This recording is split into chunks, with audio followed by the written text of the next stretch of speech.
Hello, everybody. Welcome back to Star Notes. In this episode of Star Notes, we will be discussing the brand new, well, not really brand new, but brand new movie called The Day the Earth Blew Up. A Looney Tunes movie. All right. Enough with the bit. But yes, Looney Tunes movie. So interesting. So it's the first 2D film, mainstream, in a theater. In a long time. When was the last time? 2011? Like, I know Disney's Princess and the Frog was 2009, so that's like the only one I could think of. But not counting like Studio Ghibli, I guess, because that's like anime. That's been like the only 2D one. Studio Ghibli is Studio Ghibli, other than like Studio Ghibli, but like it's the first mainstream 2D film in definitely a long while. I actually really love it. I'm not gonna lie. I was gonna say, what'd you think of this film? I really like it, which is surprising for me. Because normally I do be hating on some of the movies because they're not good. But this one, for being the 2D one that's like mainstream for a while, I really do like it. It's very funny. Oh, man. I don't even know where to start. Like, coming from Snow White from last week, this is like a breath of fresh air. The sigh of relief that I got when this was good. I was actually moderately surprised, I would say, for me. Just very surprised. Going into it, I wasn't expecting too much. It's like, it's probably going to be just stereotypical kids movie. Kids animation. I want to talk a little bit about the the journey I had to go through to actually watch this film. So it kind of also digs into the fact that it's very niche. Yeah. So they weren't showing it at the theater here in DeKalb because of space constraints, because of Snow White. I think it's what else was there? Avengers was still on there. No idea. But those are like the big ones. So then Looney Tunes wasn't in the DeKalb one, which is what we usually go to.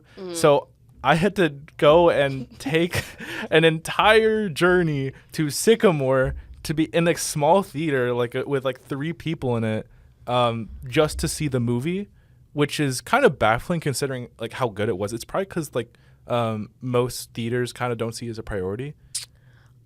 It's yes, like definitely niche. It's sure. Super niche, but that's why we're covering, because we feel like, honestly, the 2D animation needs to make a return, because with the live actions, I feel like they should just go back to the 2D. Yes. In my opinion. If everybody went back to 2D, they would get my money. I would hand it to them on the silver platter.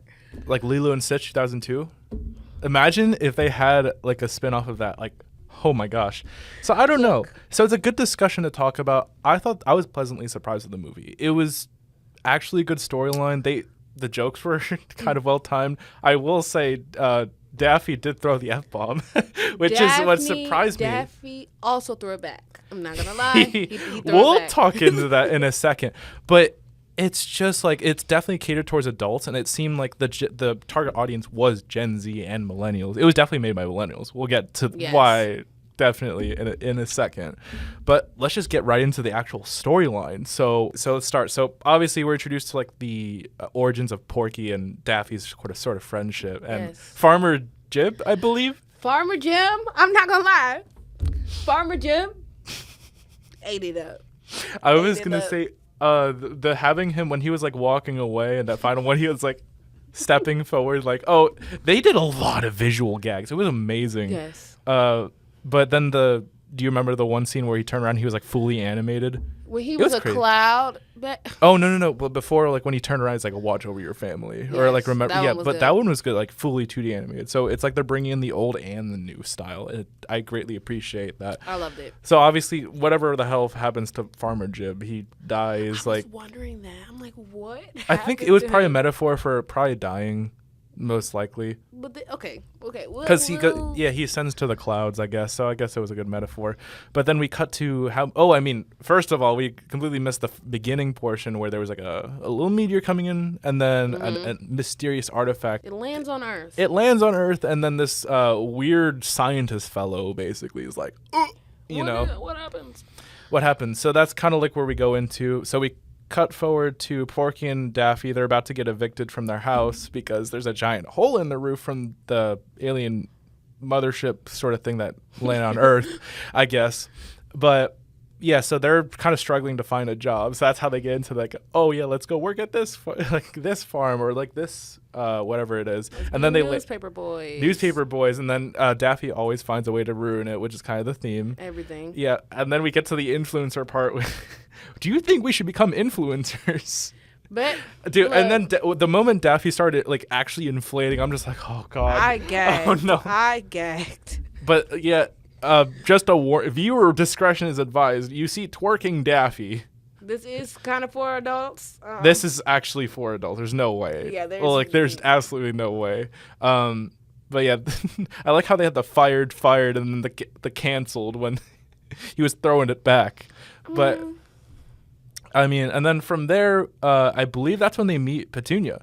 Yes. The love interest of Porky Pig. Petunia. She's so cute. So they are actually canon. They are actually like in the actual Looney Tunes world. So they're actually already married. So it's a little bit interesting to see like a precursor. So I love her. But yeah, Petunia, yeah. As a character, we'll get into character development in a bit. But Petunia as a character was definitely well fleshed out. Like she wasn't like the stereotypical love interest. I like how they made her like sort of like a geek as well. Yes. Because not only does it fit with Porky. Oh, I forgot to mention they explain why Porky had got a stutter. Yeah. Look, I would be mad at Daffy for the rest of my life. Oh my god. The rest of my life. That was so funny. Yeah.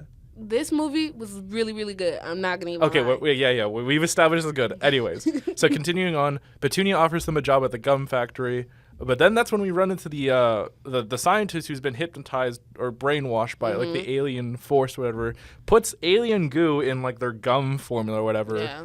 And then we get into this like weird sequence basically where Daffy sees it and he's like the crazy naked duck. He goes to jail. He gets bailed out. Bailed out. They use Porky the Pig uses all the money that they made for the roof to bail him out. And then he almost eats the gum that's brainwashing. Oh, that's the other thing. The gum that the scientists put in the goo or whatever in the actual gum.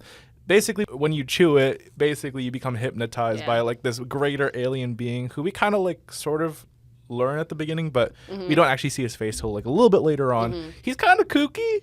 I'd say like his personality, he was a really good antagonist, but I will get into that in a second. So he's, whenever you chew this gum, you become hypnotized, and Daffy was trying to like warn everyone, hey, don't eat the gum, do not eat the gum. But after that, they run in Petunia. Then they was like, Petunia, can you test this stuff on your science equipment? Petunia tests it. The gum kind of goes crazy, turns into a big gum monster. Well, it turns into a big gum monster, and it's like, the shatterproof glass scene. He's like, they got shatterproof. Well, yeah, it can actually withstand blah, blah, blah. But it's not shatterproof. The humor on point. Yes. Anyways, I think that's where they cook up the idea that the eggs. And then that's where Daffy drops the F-bomb. Unfortunately, we can't say on publication, but he does drop the F-bomb. Which everyone in the theater would start like dying because that's something, honestly, I could see him doing. But definitely just solidifies the fact it's kind of made not for kids, like definitely not for kids. For sure. But that's where kind of like they got the idea, we could just spray everyone with this rotten egg sort of serum and then burn the actual remnants of the gum. And then that's when, because Porky, the entire movie, Daffy's been like screwing everything up whenever like they're doing something. So Porky does a little bit of a shady thing, and he basically takes all the eggs that they do have, hides them he breaks them all, puts it in like a mop thing, and then basically says, hey, Daffy, we need you to stay and like produce eggs. Which, okay, it's a little bit scummy on that, but he wanted to just be a Petunia. That's about it. I was so confused because I'm like, eggs cost so much nowadays. Those like millions of dollars worth of eggs.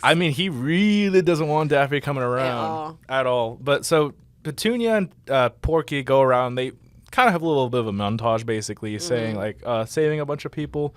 But obviously Daffy at some point he's just like, screw this. He goes back up, joins Porky and Petunia. Then things all go to hell pretty much because he basically makes them. Their weapons get destroyed, so then they're on the run. They're like with a horde of brainwashed alien Yeah, gum things. situation. Gum situation. And then from there, they're on a cliff, like two buildings, and then Porky hesitates to jump off, which gets Petunia captured, actually, by the alien being. And then I think after that, that's when they get captured by the alien being. They do. Petunia becomes brainwashed.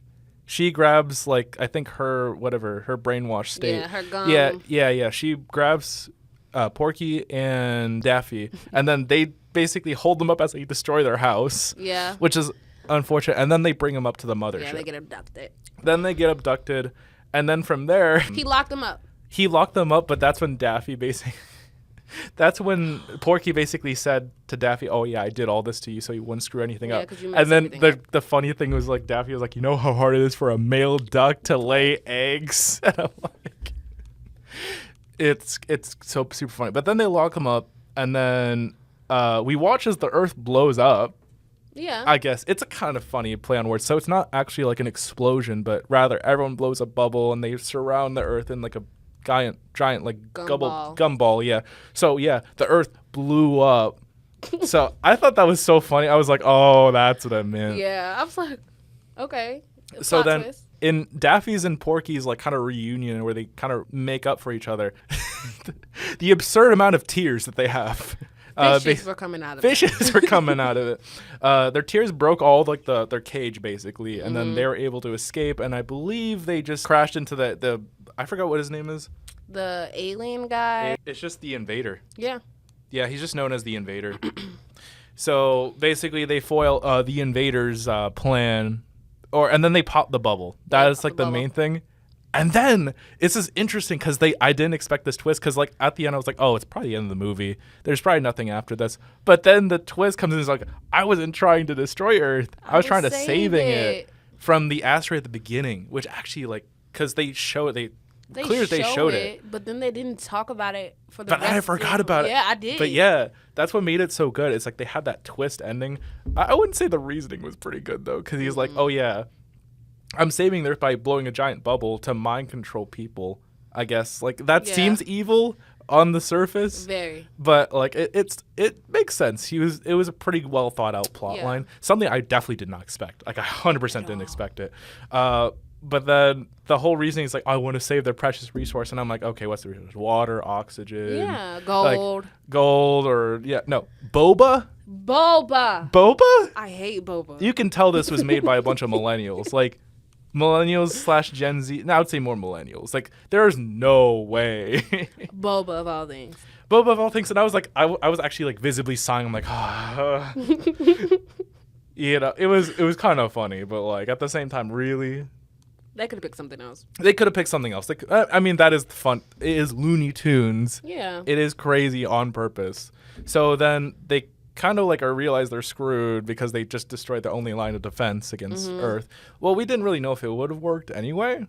Right. But anyway, so they decide to go to plan B, which is explode the asteroid from the inside. Mm-hmm. So they kind of devise a plan that like the explosive chewing gum that Petunia made.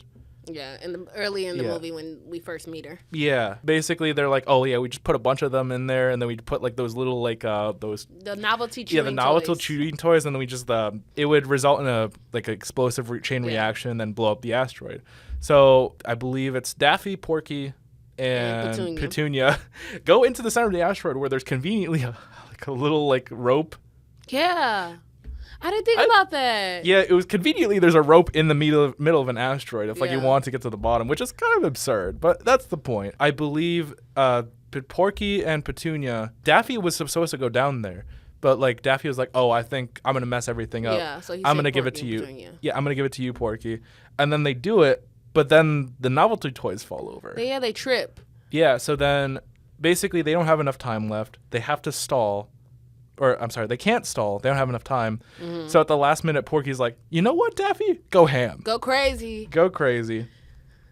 And then from there, the crystals at the top basically chew the gum at the bottom. Starts the chain reaction. They leave, but Porky and Daffy gets stuck behind. Petunia gets like sucked back up to the mothership. They have to run away because it's about to blow up. Mm-hmm. But then Porky and Daffy have like this whole like as long as we stick together, we'll be all right. which was really good. Literally. And then the asteroid blows up. We assume Daffy and Porky are dead. Yeah, they're dead. And then from there, the invader comes back down. He's like, take me, kind of like almost about to say, take me to your leader. But take me to your nearest tea shop.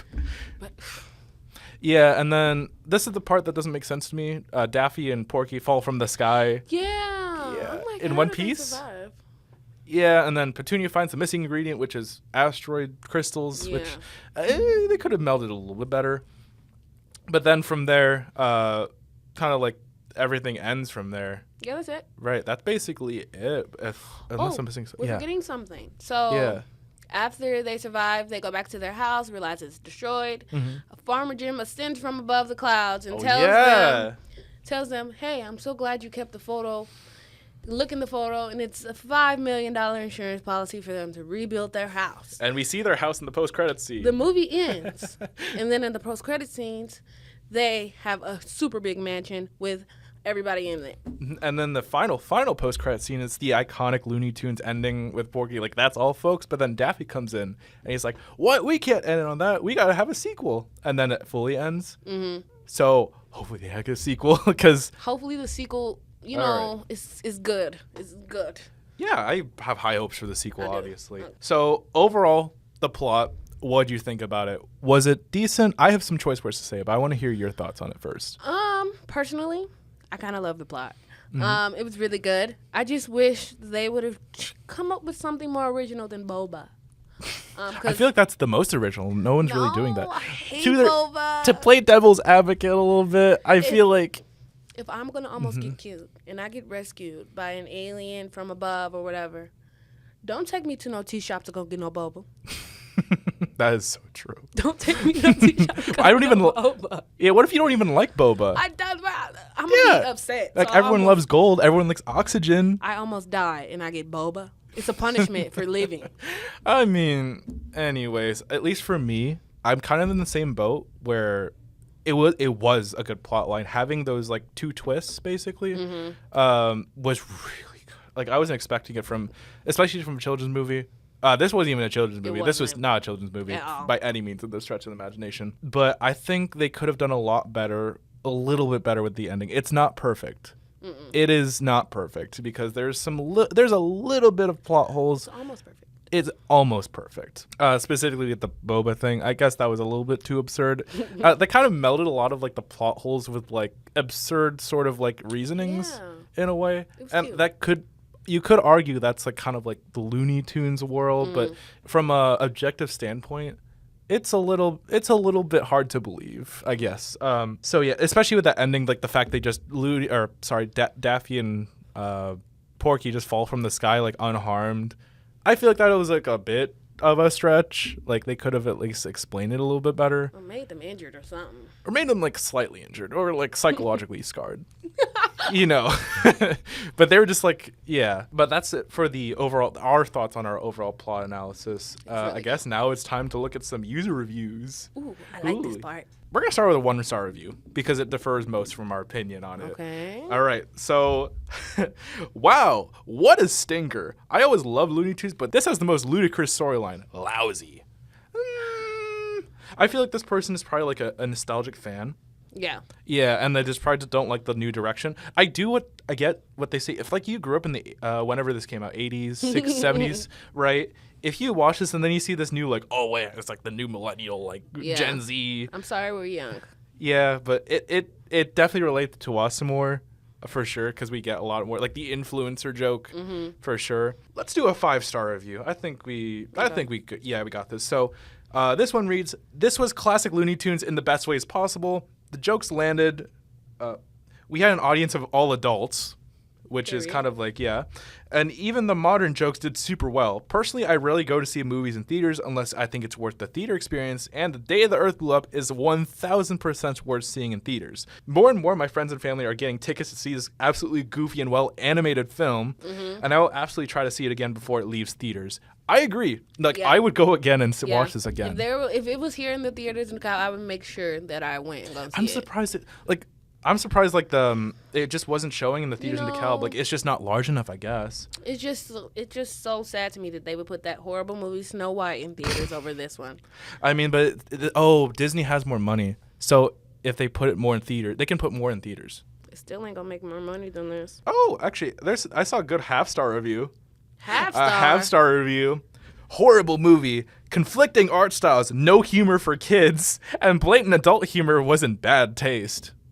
First of all, you know what You're not the this audience. person did? This person thought this was a kid movie, took their 5-year-old daughter or son to see this, and was in shock. Yeah, just twerking daft. They walked out immediately. The crack. It was the crack. Oh, but it was in the trailer, though. It was in the trailer. Like it was. Yeah. All right, this was the half-star I saw. Wasn't like old Looney Tunes, only Porky and Daffy. I fell asleep halfway through. How? Huh? You know what? Man, if you fall asleep during this movie, maybe watch Snow White, maybe. Yeah. That's probably more your speed. Have nightmares while you're sleeping in a movie theater. I mean, I'm not going to lie. Yeah, that's one way to wake you up. Just watch the Snow White movie. Okay. Please watch our last Snart Outs episode on that. Oh, no. Let's do a 2-star review, because this one is pretty decently large, and I'd say it's good to see a differing opinion. Okay, 2 stars for effort in capturing the essence of these classic characters, -3 stars for forgetting to hire people who know how to write, particularly comedy. I don't recall cracking one giggle. The gags and expressions that were on the mark for the essence noted above were painfully repetitive. Attempts at humor were mostly of the cheap, raunchy adult flavor. Daffy and Porky speak in robotic, overwrought sentences. My 2-star rating is pretty generous. I mean, it's a bit, like, I would say exaggerated. Like, they're mean. I feel like if you don't find it funny, you're just not the audience. Right. I feel like that's the same with any movie. Like, if you don't find it funny, then maybe you're just not the target audience. But there's things that are objectively not funny. Yeah, well, my thing is with that review is so this movie technically wasn't supposed to be catered to our generation, but it is. It is, so very much so. I feel like a lot of the older generations went to see this movie because they know the classic Looney Tunes from when they were children, and they expected something else. I'm sorry. That's times are changing, and that's sort of something we have to agree with. That's probably why they took a long time to make a Looney Tunes movie, and that's probably why it didn't do so well. But the Rotten Tomatoes and the audience score say otherwise. Okay. So if you were to guess, what do you think The Day the Earth Blew Up got in Rotten Tomatoes officially? I'm gonna say like a good 80%. 80%? Yes. Well, you'll be good to hear. It's 88% Rotten Tomatoes and 88% audience score. That is really insanely good for an animated film, 2D. I believe Boy in the Heron got like 94, 95, but that was Studio Ghibli. Yeah. So that's like kind of an exception. This is like a full-fledged American 2D animated film, mainstream, that did this well. And then in the box office, so the budget for this film, which is kind of a benefit to 2D animated stuff, is it was only $15 million. Oh, wow. Yeah. So. Okay. And because everything was like either digitally animated or hand drawn. Like at the end credits, they showed all the hand drawn stuff. I love that. So good. You know what? This movie, because of how well the score is, I really do hope this movie does bring back 2D animation movies. If they brought back more 2D animation movies, like, amazing. That would be great. Oh, this is surprising. So I think this kind of goes into the fact that it was so hard to find, but how do you think the box office did? Higher or lower than 15? Just because I know you had to climb up a hill to go see this movie, I'm going to say lower. It is. It's only 10.6 million. Yeah. But it's been 2 weeks, so it's been a bit of time. From what I'm seeing, maybe they're just not putting it in theaters. If I'm being honest. They're just not putting it in theaters. I think that's the main thing, because from what I'm seeing, it's just 10.6 million. Just basically points to the fact it was so hard for me to actually find this movie was kind of a big red flag indicator that maybe they just weren't putting it in theaters, which is kind of unfortunate. I think just the audience was too niche. I think they didn't do a lot of advertising on it either. At all. Like, I saw maybe one trailer. Like 1 or 2 trailers. I think they're thinking, Warner Bros. Is like thinking, the people who do want to see this are going to see it anyway. Like, they're going to find out about it anyway because they're big Looney Tunes fans. But in terms of a general audience, they probably would like... It's more niche. They would not look at it based on an ad. They'd be like, oh, I want to see that. Mm-hmm. It's sort of like a niche audience. Basically, it tugs on the nostalgia factor. But I personally believe... I understand why they didn't put it in theaters. Because I kind of do. I don't at all. They probably didn't have a lot of faith that it would do well. I don't at all. Or it just got knocked out by Snow White. Yeah. Honestly, that's what I think happened. Honestly, that's what I'm thinking happened. Because this movie is really good. Yeah, it's like... I would watch it. So put garbage in the theaters and then leave these things out? Like, I don't know. Yeah. Obviously, we're a bit biased because it caters to us. So, obviously, we're the intended audience. See? Listen to us. That is the point of this podcast. We are a student media outlet. So, this... For our audience, we feel like we would recommend this. Yes. Right? I'm going to actually do a new thing. So... Ooh, in a tier list. Tier list. So out of S tier, A tier, B tier, C tier, D tier, and F tier, where would you put the Looney Tunes movie? Oh, jeez. Okay. Mm-hmm. I don't know. It's really good. So maybe like this would be like a B tier movie. B tier movie? I'm just going to say B tier because I would watch it again. But there's something missing. I don't know if it's missing or if maybe it's just the boba for me. Mm-hmm. I would say personally A tier, A minus maybe. Yeah. Definitely not S tier. Definitely not. Definitely not S tier, but way better than all the other movies we've seen thus far. So what can we collectively agree on? It's almost perfect. Almost perfect? So would we say like a 4.5, 4.5. Could we agree on an A minus? We can agree on A minus. All right, so we will officially be giving it an A minus tier rating. So I would say watch this film for yourself. It really surprised me. Really good. It did, because I normally don't like a lot of the films, and so they're good. This is just good. I'm not a person who watch movies like that either, unless it's in the theater. So it's really good. Yeah, and watching it in the theater was another experience that I don't think I'm gonna probably watch this again. If they had this movie in 4D. 4D. 4D. Yeah. But other than that does it for this episode of Star Notes. We highly recommend you watch the film. We've said it like 4 or 5 times already. Yes. But if you, by chance, watch this film, please let us know what you think about it in the comments below. If you guys want to see more content like this and also past episodes, then please subscribe to our YouTube channel and as well as northernstar.info, which is our website. So without further ado, this wraps up this episode of Star Notes. Next week, actually, we have a good opinion sort of style episode. So I know the Minecraft movie is coming out, but we have a special guest coming the week after. So stay tuned for that. Next week is going to be dealing with video game adaptation movies.